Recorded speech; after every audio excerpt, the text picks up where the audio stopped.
Cameron, director of the GrALBA Series, presented by Vittoria. I'm here with Jimmy Mack today at Pedal Power.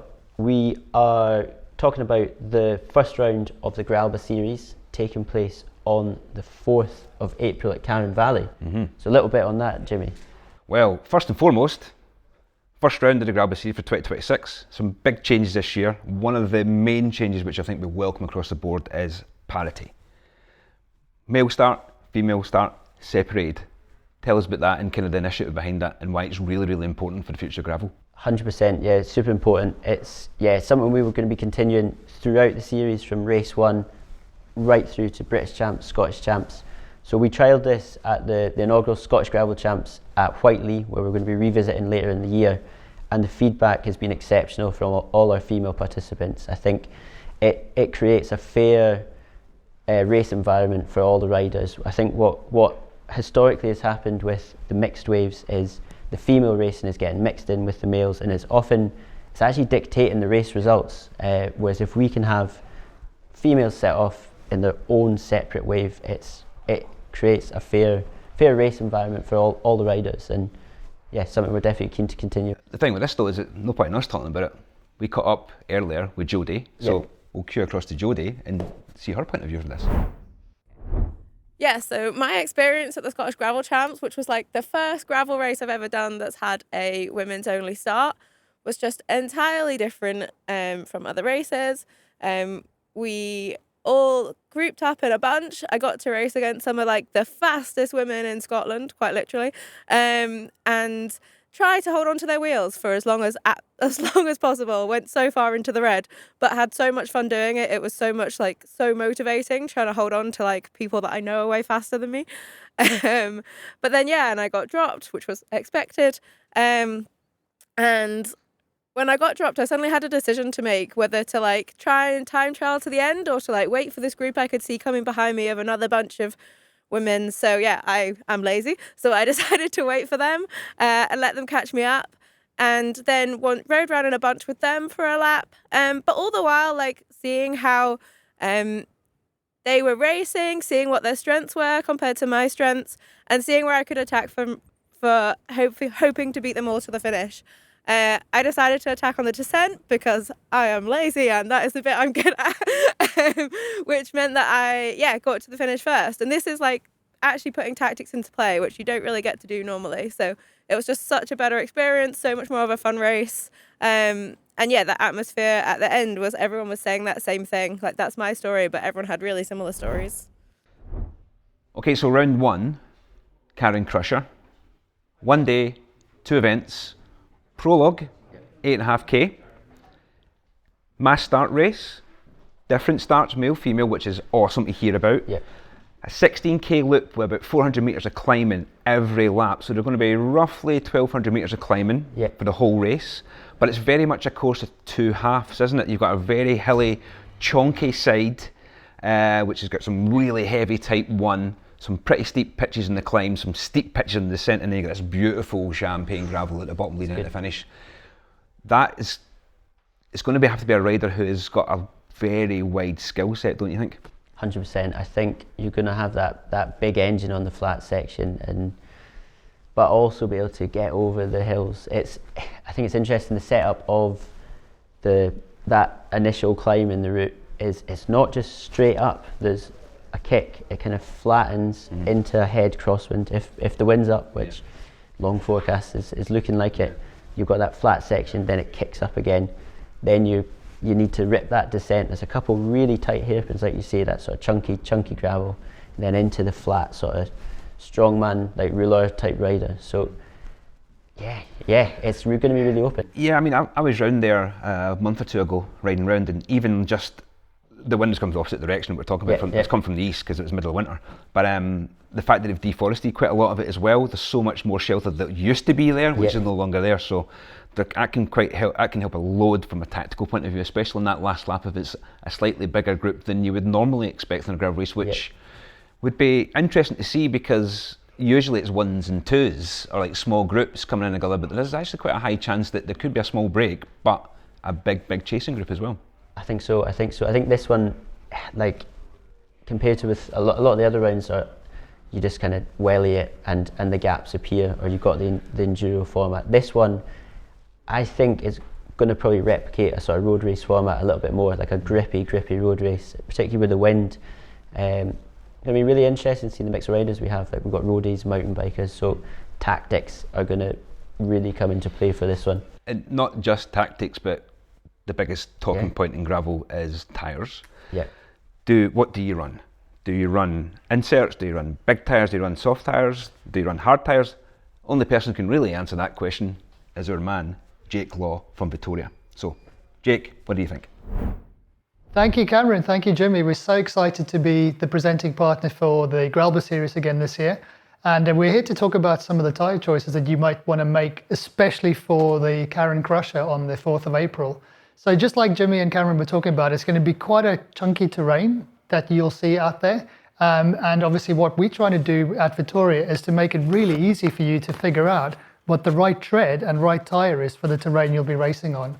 So considering the terrain at Carron Valley, the choice that we would recommend would be the Torino T50, which is basically right in the middle of our terrain score for a mixed condition tyre. And that's going to give you a really fast leading edge, but also a really defined side knob, which is what you need for the chunkier terrain, but still roll really quickly for that last section, especially where you're going to see a bit of champagne gravel. To optimize your tubeless setup for Carron Valley, I would definitely recommend to consider using our A-Liner light gravel tyre inserts, which basically allows you to run a really low tyre pressure without worrying about getting pinch flats against the sharper rocks and rougher terrain. The A-Liner light gravel will also give you a really good amount of run flat capability. So if the worst does happen and you do get a puncture that the sealant can't cope with, you could simply ride down to the end of the course on the A-Liner itself. They only weigh 45 grams, and I'll actually be at the events to be able to install these for you in relationship with our retail partner, Pedal Power, and it'll definitely optimize your tubeless setup. One of the most frequently asked questions we get at races is, what is the optimum tire pressure for my setup? And to make that easy for you, on Vittoria.com, we've got a very easy 9-step plan that will basically optimize your tire pressure for your riding terrain, the bike weight, the rider weight, and even takes in consideration things like whether you're running tubeless, inner tubed, a tyre insert, and even the tyre casing. It's a very accurate way of being able to dial in your tyre pressures exactly in either PSI or bar. We're very excited at Vittoria to introduce what we call the Torino Pro range of tyres, which are very, very high performing tyres made from a cotton casing with nylon construction. But the most exciting part about this product is the fact that it's a 92% renewable and recycled tyre content. So for instance, the natural rubber color that you see there is from fair trade natural rubber. The cotton is of course organic fair trade cotton. The nylon is from recycled fishing nets called sea Wastex. And we even use soybean oils to resist cracking in the rubber. So we're very excited that you've got a tyre on the marketplace that outperforms a nylon equivalent, but is still very, very sustainable and just goes hand in hand with the whole ethos of what the GrALBA Series is trying to achieve and showcasing the best riding in Scotland. Over to you guys. Thanks, Jake. Some really great insight. Also, Jake and Vittoria will be on the ground at every single round of the GrALBA Series. So if you've got any questions or queries about any setups, any tyre choices, tyre pressures, etc., speak to Jake. Now, while we're talking about this round, beautiful part of the world, but there's something really, really special about this round, isn't there? 100%. This is one I've been trying to line up for, actually from the very first edition of the Carron Valley Crusher last year. So, and we don't want to jump to conclusions, but we expect this will be everyone's first experience setting off for a gravel event from a medieval village. Amazing. So yeah, the setting, it's Duncarron Medieval Village, is going to be the race hub for the day. So race registration, and it's this big, it's honestly so hard to describe, you need to see it for yourself, but big wooden chieftain's house inside this big medieval fortress. So all the activity is going to be kicking off from there. We've got the registration, all our event partners, catering, and for the mass start event, the start and finish is going to be rolling out from that medieval village. So honestly, so excited for this. It's something we think is going to be super unique. So Jimmy, you are a man who's probably ridden these trails as much as anyone. Can you give us a wee bit of insight into both the prologue and the mass start event at Carron Valley? So Carron Valley is very much at 2 phases. You've got a nice smooth bottom section, but a really chunky and hilly back section. So it's the south side's really, really hilly. It's also pretty exposed as well, so wind's going to be a massive factor in that. Climbing wise, in the prologue, it's about 8.5 kilometres round. Maybe a couple of 100 metres of climbing accumulated. Nothing crazy steep in the prologue.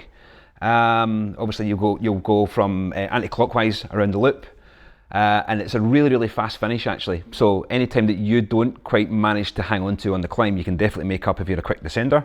Then we move on to the actual mass start loop, and the mass start loop's got about 400 metres of climbing in it, so it's pretty accumulative. It's 3 laps of 16k, so from that aspect it's definitely got a lot of dynamic to it. I think there's going to be some really good racing in there, and hopefully some pretty tactical racing as well. Yeah, definitely, 100%. So with that, we're now going to jump across to the big screen, and we've got VeloViewer up, and we're going to give you a bigger and more insightful breakdown into what both of these stages look like for the Carron Crusher. Okay, so Carron Valley Crusher Stage 1 Prologue, 8.5 kilometres.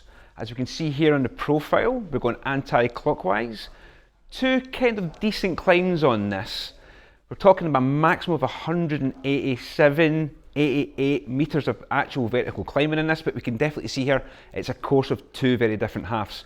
First half predominantly uphill, big roll in the middle, and then a slightly similar gradient to the climb in the second part, and then we've got a really, really fast twisty descent which brings you back down to the other side of the course, which will bring you back to the start finish area. Okay, Carron Crusher Stage 2 mass start race. This is going to be taking over a 16 kilometre loop, roughly 400 metres of vertical climbing, which will come again in 2 phases. First phase, there's a few really steep pitches as we can see here from the profile. It then rolls into another climb with pitches up to 10 to 12% on there. That side of the forest is very chunky, so be very careful on the descents. Definitely get a recce in there, but as we can see from the profile, we come off that really fast twisted descent, and then we hit the beautiful champagne gravel alongside the reservoir. There is one very important part here. As you can see at the very, very end of this section, there's a small kicker. You'll come round a big hairpin, and then you'll kick up. That there is about 3 kilometres to the finish. If you've got the legs, you can attack up there. You could be riding in solo to the first win in round 1 of the GrALBA Series 2026. Jimmy, as a gravel racer, and particularly this event with the 2 races in the one day and in quite quick succession, fueling strategy is going to be a massive thing. Would you be able to shed a bit of light, some hints and tips? Carbs is such a big subject in cycling, which is a really nice, healthy thing to be talking about, to be honest with you. I think the thing you've got to think about is the gap and how you bridge between the 2 races. Obviously, the prologue's 8.5k, so it's going to be done and dusted 20 to 30 minutes. That in itself, though, calorifically could be up to 500 calories, how hard you're going.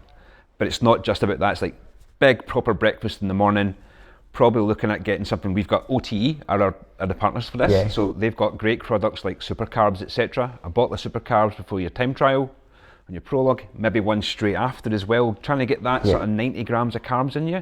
Really good product for that sort of stuff. Literally one bottle straight down your throat, nice. And you're covering that base. But it's really that gap between the 2. This is where a lot of people can kind of fall foul, and they get busy talking, or they start having socialising and forget they're there to race. Then suddenly 20 minutes into the next race, you've cracked and you've bonked. So really making sure that between both of those events, you're having something which really fills that bridge. So again, looking at something which would be trying to get in that range of like 100 to maybe 200 grams of carbs into you. And that could be solid food. It could again be OTE products, which I do believe we have a discount code for. We will talk about that in a minute. But in race, this race is roughly about 50k. It's going to take 2 to 2.5 hours max. Again, we're probably looking at anywhere upwards from 90 plus, maybe 100 grams of carbs per hour.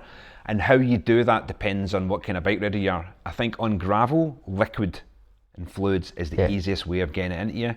Fortunately, it's a short distance, so the chances of rotting your gut, so to speak, with too much sugar is dramatically reduced. So really just making sure you've got 2 water bottles which are securely fastened to your bike with 100 grams of carbs in it, and you can never really go too wrong from that point of view, I don't think. Perfect. So yeah, sticking for that. hydration instead of the more sort of physical It's just food. easier than trying to get in your pockets and you're bouncing down and then you hit a stone and you're punctured and your game's a bogey. Yeah, exactly. So you want to prevent over cure is always the key with nutrition, like it is with all of these events. You're trying to prevent the chance of puncturing, mechanicals, any kind of malfunction, but the biggest malfunction you can have is, the actual engine, which is pushing the bike. Yeah. Totally. Mega. Cool. And we do have a discount code for that, which will be on screen right now. Okay, so OTE will actually be on site with product, etc. for every round. So every round will have a chance to at least try some product. However, if you're also there and you have other issues, or if you've got a water bottle or you need in a tube, Pedal Power will actually be there on the day at every round. Pedal Power, located in West Calder, in West Lothian, one of Scotland's biggest and coolest bike shops you'll find around in the area. Great place, great products. As you can see behind us, plenty of gravel bikes, plenty of gravel gear, Vittoria Tyres, all the important stuff. So get yourself down to West Calder, get yourself into Pedal Power. Finally, one really exciting announcement from our HUP.cc partner, rider Pete. It's amazing that HUP are going to be sponsoring the GrALBA Series this year, and that means that every single race in the series, you've got the chance to win a state-of-the-art set of gravel wheels. So these are hand-built in Scotland, less than 1,600 grams, 26mm inners, so they really are the latest gravel technology. To be in with a chance of winning a set, all you've got to do is enter the race, and that race entry will put you into the raffle prize draw.